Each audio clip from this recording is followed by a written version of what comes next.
stravy, tak je dôležitá hlavne na to, pri procese dýchania, aby bol do našeho tela dopravený kyslík a následne spracovaný.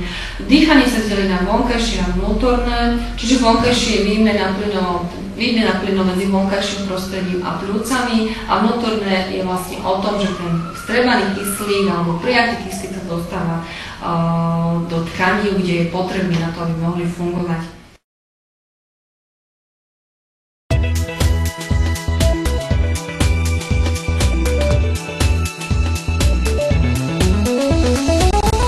Než s pacientom začíname cvičiť, rehabilitovať, je nutné, aby sme zistili u neho niektoré činitele. Prvým tým činiteľom je zistenie tolerancie aktivity.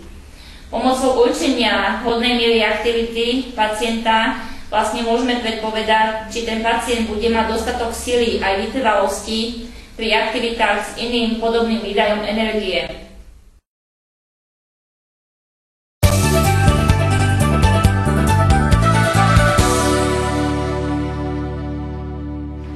Dobrý deň, takže dnes by sme si povedali niečo o prvej pomoci, o zásadách a o jednotlivých manévroch, ktoré sa používajú v rámci prvej pomoci. Takže ako základ, čo týka prvej pomoci, sú také 3 základné písmená A, B, C, kedy každé znamená niečo. A sú ako airway, dýchacie cesty, čiže dôležitosť prechodnosť dýchacích ciest. B je breathing, čiže samotné dýchanie, aby bolo kvalitné, normálne dýchanie. A nakoniec je to pod C circulation, čiže cirkulácia alebo krvný obeh.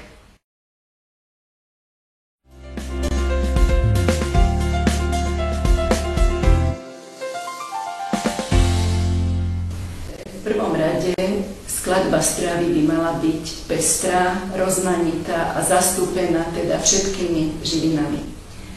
Ak chceme hovoriť o pestrej strave, musíme spomenúť aj ďalšiu skupinu, ktorú tvoria požívatiny. Sú to jedlá bez nutričnej alebo kalorickej hodnoty, ale doplňajú a zvýrazňujú chuť určitých jedál.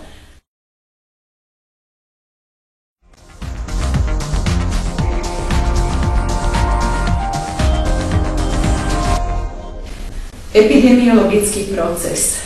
Vlastne každá jedna epidémia alebo infekčné ochorenie sa začína šíriť tým spôsobom, že niekde je prameň pôvodcu nákazy, od toho prameňa je cesta nákazy a potom je tam na konci tejto cesty vnímavý jedinec alebo organizmus, ktorý to ochorenie teda jednak do seba nejakým spôsobom dostane, to môže byť dýchnutím alebo iným spôsobom a to ochorenie podľa jeho stupňa imunity, jeho imunitného systému môže alebo nemusí vypuknúť.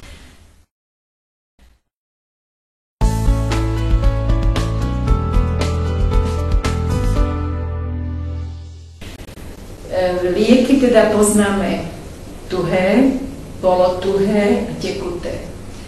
Medzi tuhé lieky zaraďujeme tabletky, môžeme tam zaradiť aj pastilky alebo draže. Medzi polotuhé zaraďujeme čapíky alebo čipky, môžu to byť rôzne gely, masti.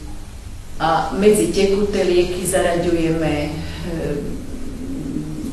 napríklad sirupy, kvapky, ale aj rôzne také preparáty, ktoré sa môžu použiť na vnútorné alebo vonkajšie účely.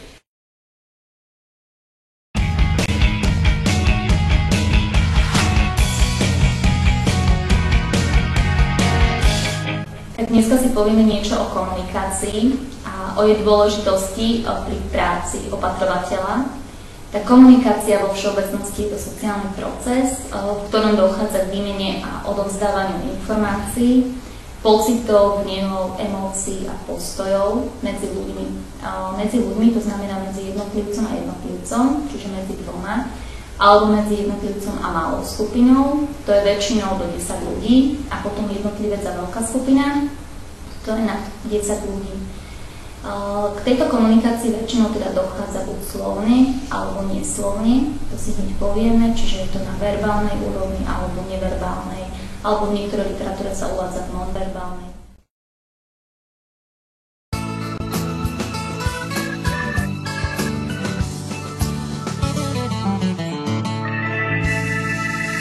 Dobrý deň, takže dnešnou našou témou je povedať si niečo o fyziologických funkciách.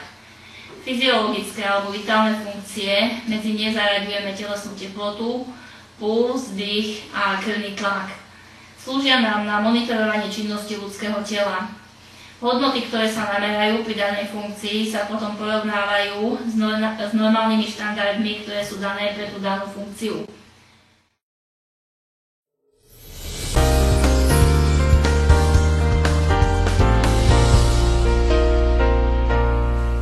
Preležanina alebo dekubitus je to vlastne miestna nekróza, čiže odomretie kože, podkožia aj svalu s následným vedovitým rozpadom v dôsledku účinku tlaku na mäkké tkanivo, ktoré sa nachádza medzi kosťou a pevnou podložkou.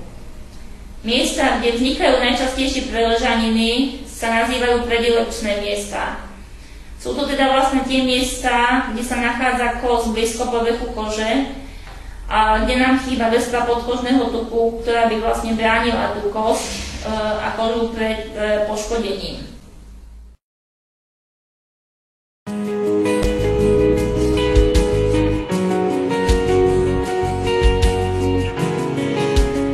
Takže dnes sme si povedali niečo o hospicovej starostlivosti, o paliatívnej starostlivosti, vlastne o čom tá ktorá starostlivosť je. Špeciálne podľa teda definície Svetovej zdravotníckej organizácie je vlastne paliatívna starostlivosť, starostlivosť o chorého v čase, kedy už chorobu nemôžeme ovplyvniť nejakou liečbou, ale len zmierňujeme jej jednotlivé príznaky. Čo je dôležité, vlastne paliatívna starostlivosť je o tom, aby boli zachované biopsychosociálne a duchovné potreby klienta.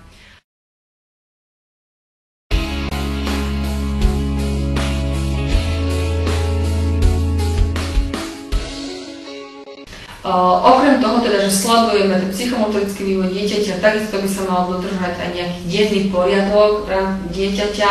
V rámci toho denného poriadku je to ponímané skôr štýle, že teda zachovať spánok, pobyt na čerstvom vzduchu, výživa, hygienická starostlivosť a starostlivosť o vyprázdňovanie.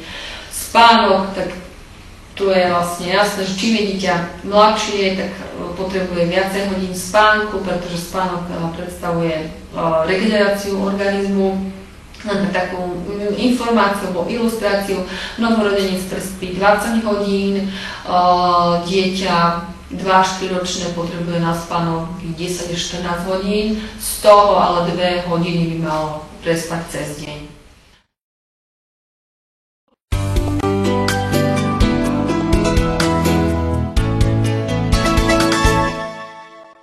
Dobrý deň, takže dnes sme si povedali niečo o cukrovke, odborne nazývanom diabetes mellitus.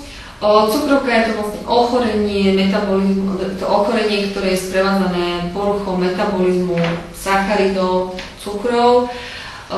Základné delenie cukrovky je, že je cukrovka prvého a cukrovka druhého typu. Rozdiel je v tom, že cukrovka prvého typu je závislá od inzulínu. Vyskytuje sa u detí a u dospelých.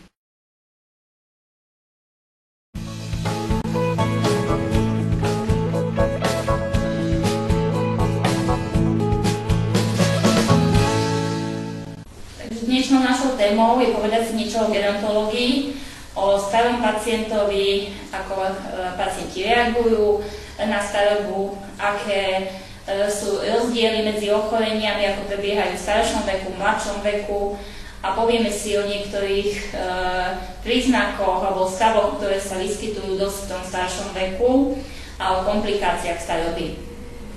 Keď si porovnáme ochorenia, ako prebiehajú v mladšom a v staršom veku, tak v tom staršom veku sú určité odlišnosti. Aké sú teda zvláštnosti ochorení vo vyššom veku?